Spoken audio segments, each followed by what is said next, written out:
We have a big problem. We're losing our people. Talented, knowledgeable, trained, passionate people. And we're not just losing them from our practices, from our hospitals. We're losing them completely. They're going to different professions. But why are they leaving? And I have my thoughts and my ideas, and I'm sure you guys do too. So let's talk about it. Let's all collaborate, talk, and work together to get these issues out and on the table.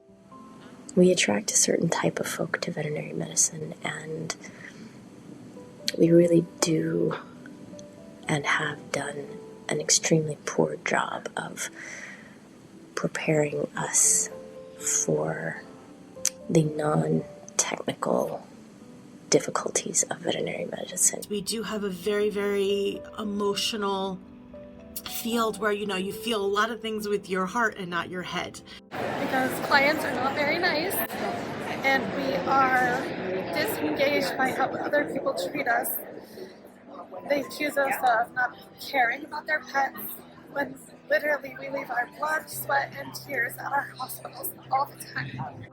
And I watched so many good people leave the field because they just couldn't make it work, couldn't make ends meet, got burned out, didn't get treated well, worked at places that didn't put the effort into management, positive leadership, and good practice culture that they should have. And I watched them go, and I understood, I completely understood all of those reasons for leaving. There are some issues that are a really big deal, and the biggest one is there's no consistent licensing in the United States, and that makes it really difficult for me to be able to not only get the wages I deserve as someone who has an education and who went to school for this, but it also makes it really difficult for me to get respect. And I'm talking about respect from clients. I think the term veterinary technician is really confusing to the public. I feel like a lot of people dropped out of veterinary medicine, which put a lot of pressure on us who stayed in it. It's often difficult not to have enough staff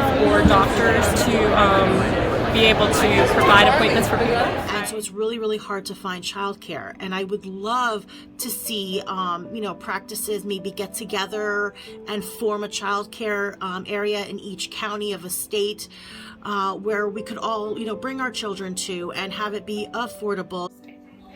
But the reason that I want to leave the field is starting to outweigh the reasons that I got into the field.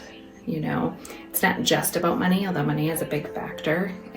And I found myself at a point in my career where I was depleted on every level. We didn't yet know the words around compassion, fatigue, burnout, but I most certainly was there. My body was not in a healthy state. I psychologically was depleted, and I really honestly did not understand how I could move out of my role as emergency clinician. Unfortunately, there are a lot of downfalls with vet medicine. We do more than human nurses, or about the same, and we don't get paid anywhere near what they get paid, as well as the stress it takes on us.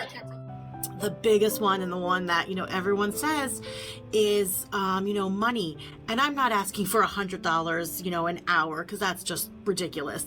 But I am asking for us to be able to pay basic bills. But not being able to pay basic bills is just heartbreaking. It's stressful. And again, remember, this is already a stressful environment. If I could be paid what I'm worth, that would help. I want to be able to support a middle-class lifestyle as a working professional. No, I'm not going to lie. As much as I love what I do, I've been in this field for so long, and we can't suffice our livings off of this. I can't start a family with the money I make, and then just the stress I go home with every day. They don't give you a good outlet on how to get it out, and we all preach mental health, but no one actually cares when it comes down to it, and I think that needs to change a lot with this field. I don't exactly know what it was about clinical practice that didn't gel with me, but something didn't. I'm a communicator. I really love people. I love being on the floor with animals all day. I loved so much about practice, but for some reason, I just never 100% felt comfortable, and I didn't love going to work every day. And part of it was, I think, the focus on money. I'm somebody who wants to talk about things and wants to build relationships, and to me, the money was never the driving factor. And I had a hard time working for people where I felt like I was being judged on how much I produced. I'm a good doctor. I was practicing good medicine, and building good relationships, but for some reason it just never felt like enough. There is no work-life balance in this field because nobody respects that people have a life. There's a lot of what I'd call cannibalism in the profession. People turning on each other when they're not liking what they do. I have not been practicing clinical medicine for the past 18 months because I couldn't work anymore. As much as everyone tries to make this the best field, there's a lot of drama that goes on in it with all the women that are in the field, and I feel like it is just looked over by a lot of the management, and we aren't appreciated the way that we need to be appreciated. We do a lot. We care for the patients, we care for the people, we care for our clients, and it takes a toll. This field is full of so many toxic people, ranging from managers to coworkers to clients, and the problem is that they're all running rampant out there. There is no one that is reining them in, nobody that we can go to, especially if you work for a small business. There's no upper management. I was diagnosed with complex post-traumatic stress disorder because of my job, and it has had a significant impact on my life in all sorts of ways. And I honestly would have left vet med if I didn't find another way to be involved. The things that we're doing as a practice now is that we're going to work really hard on culture and taking care of our staff first. And we've pretty much always done that, but not really in an official way.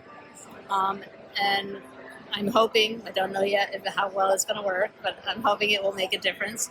We've got a pretty strong, amazing team right now. I know it can be hard, but the joy is nearly immeasurable. I can say that for me, what would have made the difference is working in a place where culture came first, where I felt like the gap between leadership and management and the rest of the team wasn't so wide, where I felt like I was working alongside technicians and assistants who got paid what they were worth, and where we had autonomy to speak up and all have a role in creating the culture that we wanted.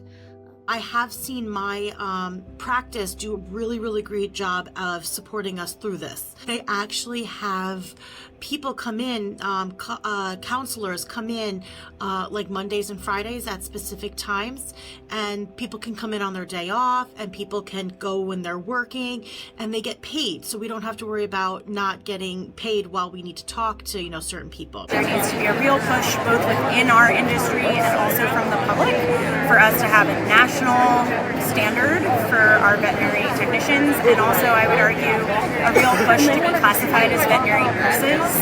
I know that's protected language for our human nurses. We're becoming more flexible with our hours, the type of clinics that are out there, so that we can provide those types of services at different times to different people. And I really hope that continues to change and improve so that we can be where we were before the pandemic. That's my hope. So. Talk about what exactly we can do with our degrees needs to begin. It needs to be so much more clear to us that there are other things we can do. And because it's not changing, I don't know how longer I can stay in a field like this. I genuinely wish that over the course of time I had had mentors or conversations around being human, going through really intense and emotional situations as caregivers. There's so much that we have come to understand. I feel lucky that I was able to transform my love for veterinary medicine. I learned to set a heck of a lot of boundaries. That included compassionate guidelines about how I allowed myself and others to be treated, what clients would be allowed to say. I realized just because I could work more hours did not mean I had the true capacity to work more hours. Because if I was exhausted or hungry or hadn't spent time with my family, I was not showing up in the same way for my clients or patients. And while getting feedback is still important to me, I learned to get that feeling of good enough primarily from myself. And when I process feedback, I filter that through the lens of what my values are. I learned to love not how other people felt about me, because I can't control that. I learned to love what I could control about veterinary medicine, like my patient's favorite toy at home and watching them play with their sibling, dorking out on dermatology CE, the satisfaction of typing up a thorough medical record, or even just asking my teammates how their families were doing. I was really only able to fall back in love with veterinary medicine when I learned to love and take care of myself. I work for a corporate-owned facility right now, and I don't necessarily feel like there's anyone that you can go to. Or if there is, nothing's done about it. In addition, the toxicity that is the people in the field lead to terrible struggles with mental health for so many people, myself included. And there have been days that I leave work crying, or go into the bathroom to cry, or I am angry and take it out on my family when I come home. And when a job starts to affect my mental health more than everything else, there's a problem. I do have a lot to offer to the field, but I can't sacrifice my life for a field, and I can't sacrifice my life for a field that would try to replace me probably within hours. I most likely would have left the field if I couldn't find something else to do besides clinical practice. I discovered a new and exciting world once I decided to step away from full-time medicine. And that was that we have an incredibly flexible, versatile degree. We can do a lot still within the field of veterinary medicine and within animal health to help pets and their people and create new challenges for us. After 35 years, I still don't see a glass ceiling. One, because I've taken it upon myself to learn and grow. And two, I have tapped into mentors and so many others within the veterinary community to learn what they're doing. And what I have found over the course of time is that it's been a beautiful thing for me to recognize I am as much a veterinarian as I ever have been, even if I'm not in the clinical environment. And I'm supporting caregivers as they do the amazing, meaningful work that they're doing around the world. I now work in veterinary mentorship, which is amazing, and I get to help introduce the skills and awareness and behaviors that I didn't know about earlier in my career that very likely could have insulated me against developing the struggles that I did. We have to keep good people in this profession, and that means that we need to work really hard on figuring out how to make veterinary medicine work better for us as the people that are really driven to be in this profession from that passion for animals, and that's that passion that we need to continue to ignite. Or be able to fully define what it is you want to do with your career, articulate your needs, be really specific in what you need and want. Do you need to have a team that offers continuing education in-house? Do you need training that supports you in growing, maybe becoming a specialist or becoming a manager? Maybe there's some tasks that you really, really want to participate in. Maybe you need to have a more flexible scheduling. Clearly define what it is you need and want, because I guarantee it. What you need and want is within the veterinary community. I guarantee it. So I think if we want people to fall and stay in love with veterinary medicine, we need to foster healthier relationships within the profession. We have to change social norms that reward people for extreme behaviors that undermine their well-being.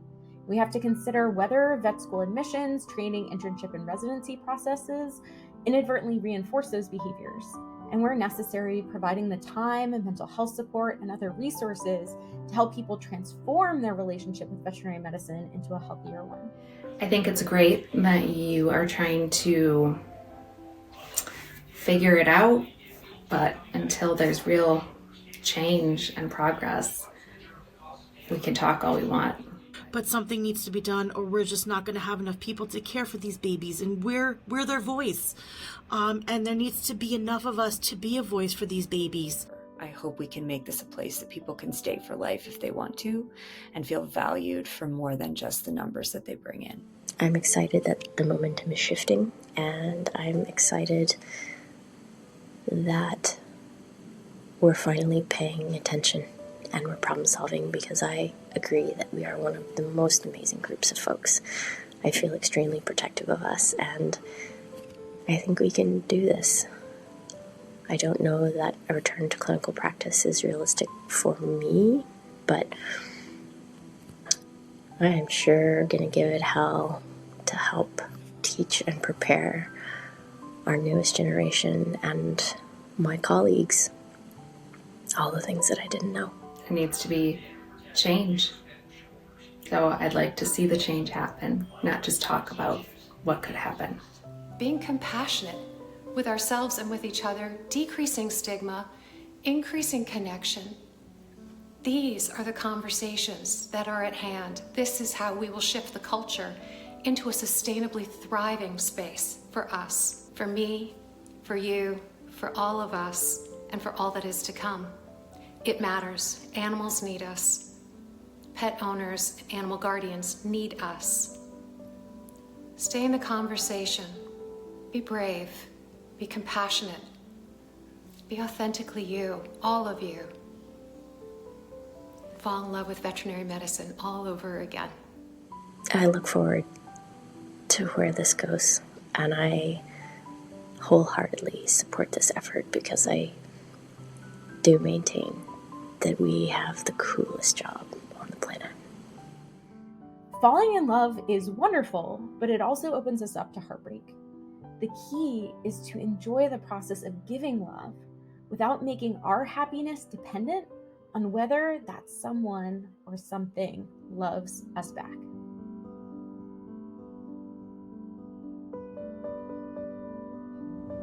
What keeps me in veterinary medicine is the people. It turns out that as much as I thought that this profession would be all about the animals, it is actually really all about the people.